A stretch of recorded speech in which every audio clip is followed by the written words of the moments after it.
between the San Beda University Red Lions and the Papua University Cardinals. Maraming salamat sa lahat ng mga nakatutok ngayon. Anton Ross together with Coach Hammer, Martin Antonio, and at courtside, working the Benilde side, Lizelle Nieves, and over on the LPU side, Diana Igual. I went back to my notes, Anton. It's not from St. Barbara, from CEU, si Jomel Ancheta. Kasi nanonood sila eh. Sila ni Gabby Cometa are the ones, the mga guards na aakyat. So tinatanong natin sino papalit kay Prince Carlos at kay Robby Naive on the backcourt to go with Josh Cahupo. Yung dalawa. So Ancheta, very seasoned veteran na with Central Escolar University, mabibigyan ng chance to be the lead guard here for St. Benilde. Sila ni Cometa and we know Gabby Cometa coming from the Sasafi and then moving to San Beda and then transferring to his dream school in St. Benilde. So malaking bagay din yan for Coach Charles na veterans yung mga papasok. Let's get this courtside update on the LPU side with Diana Igual. Anton and Coach Hammer with Enoch out of today's game. Veteran Vincent Gunanan is now at the forefront of the voice of head coach Gilbert Malabanan. Being in charge of the team today, aniyan ito that is not just about the win anymore, but about cherishing the last moments dito sa kanilang huling laro for the season. Ayon pa sa kupunang ito, it is more than a competition. Gusto nilang magbigay ng statement that they are still a force to be reckoned with and they are here to make history even if it is for the battle for third place. Anton and Coach Hammer, balik sa inyo.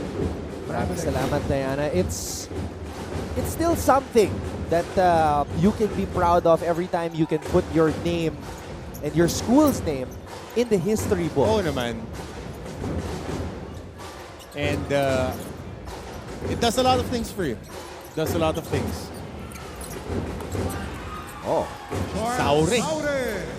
a guy who, on the very last day, wants us to mention his name, Saure.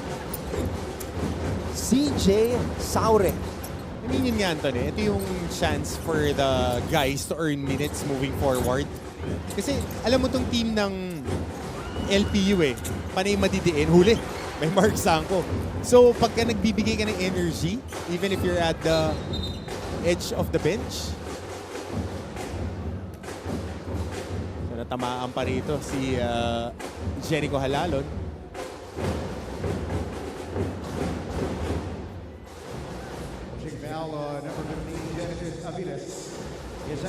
Man, this is something we hate to see. Mandatory substitution. Holding on to his left knee right away as soon as he went down. So hopefully this is nothing serious as we see their official. And the thing is, when we were already covering him in the juniors, he did have a knee issue as well. So hopefully this is nothing serious. And we'll need to get an update with P.D. Irvin kasama nila right there wearing the black gloves.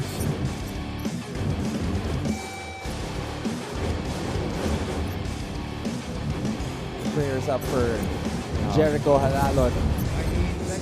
Halalon, along with SJ Moore, were the star players of the Arellano Braves. Yep, last season.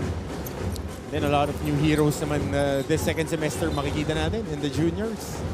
12 seconds on the It could be climbing up the rankings.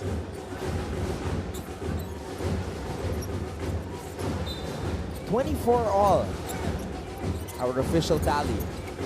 Sanko launches.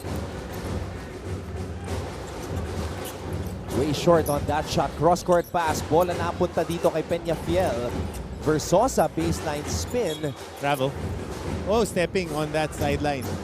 And as we see Will entering the ball game. There we go.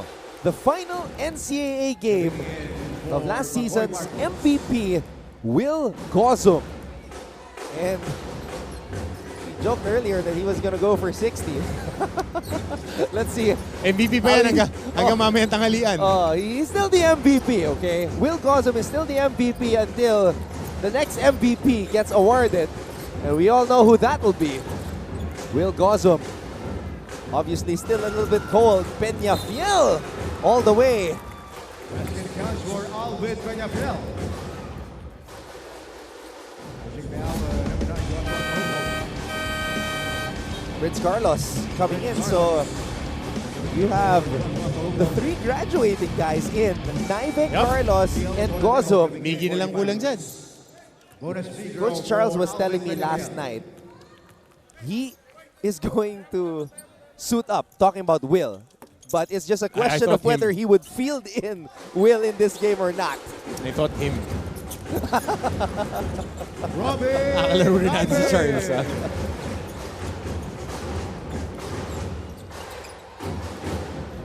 I remember in one of our media games, Coach Charles had a triple-double. Yep.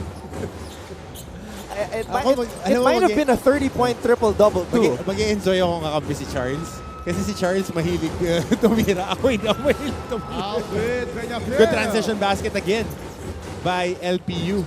Hey, LPU, full court defense. Bola napunta kay Will Gozum. Extra pass. Mark Sanko, baseline drive. Woo! Maneuvering his way Sayang. to the basket. Andun na. All right, let's get this update with Lizelle Nieves. Thank you, Anton. From ending their 20-year drought with consecutive Final Four appearances, first finals appearance last season since 2002, produce an MVP title with Will Gozum, and finally, the first ever battle for third today. Kung i-define ko ang graduating batch ng Benilde Blazers, ay masasabi ko na sila ay isang batch of history makers dahil according to Miggy Corteza, from having 5 to 10 supporters during his rookie year to the whole Benildean community in its last, they were able to change the culture and made the team a contender in the league once again. Instilling a winning culture full of passion and school spirit. With what's to come for these players, it is certain that the NCAA is indeed the birthplace of the future stars of Philippine basketball. And prior to the injury of Jericho Halalon, it was a knee-to-knee collision according to their PT Irvin, and he did reassure me that the pain is tolerable and he can still play later in the game. Back to you, Anton. Coach Hammond. That's good news. A sigh of relief to hear that Jericho is okay. Benilde is on top after a triple from the corner by Will Gozum.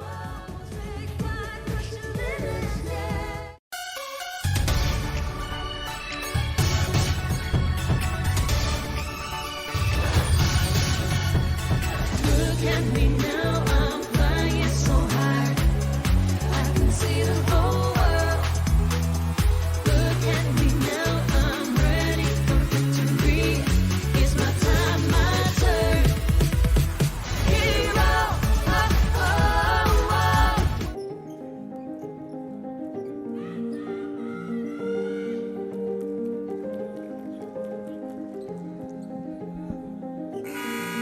It's 9:35 here in the morning at the Mall of Asia Arena. Big day for NCAA basketball. And yeah, a lot of bright smiles here from the ladies checking out this battle for third matchup between Benilde and LPU. The question as to whether Will Gozum would be fielded in finally answered as he's on the floor right now along with fellow graduating players Carlos and Naive, and even Ladis Lepalam is in and out of the reserve list and regular lineup this season. Alam mo, nagulat ako kasi si Ladis played really well in season 19. Had a number of games where he would provide offense and intensity defensively sa kanilang koponan. And he was in and out of them. Tsaka mahirap ituro yung 6'9" eh. Laking bagay niyan. But as we saw how season 99 unfolded, a lot of teams are playing with a very small lineup. Versosa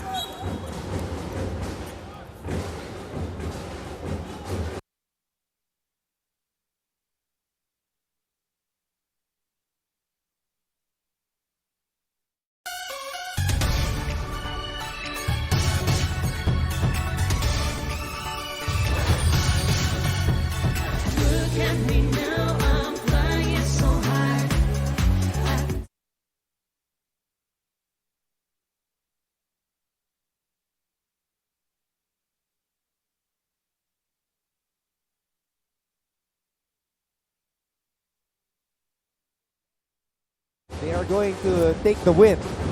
That's what you need to do. Because it's the last game of this season if you lose. So you have to assure yourself that you need to put in the work. Gozum throws the ball out to Carlos. Carlos with the floater. Prince Carlos comes up with the board. Oh, Lepalam. Ayun lang. Hindi nahawakan na maigi.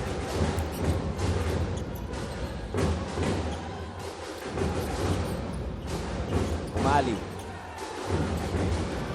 Triple on the way. Versosa, look at him work the glass. Scrappy player tong Versosa. And ngayon 4-5 pa siya. But I trust Coach Gilbert to develop this guy. He's around 6'2", 6'3", na hindi takot makipagbakbakan sa ilalim. Magiging wing din to eventually pag nakakuha ng mas malalaking players ng si Coach Gilbert. Julian Golanay, 3. Wow. Julian Kulanay able to knock down a triple to the delight of his teammates. 4 rookies on this LPU team. Josh Moralejo, CJ Saure, JM Versosa, and of course Nat Fuentes.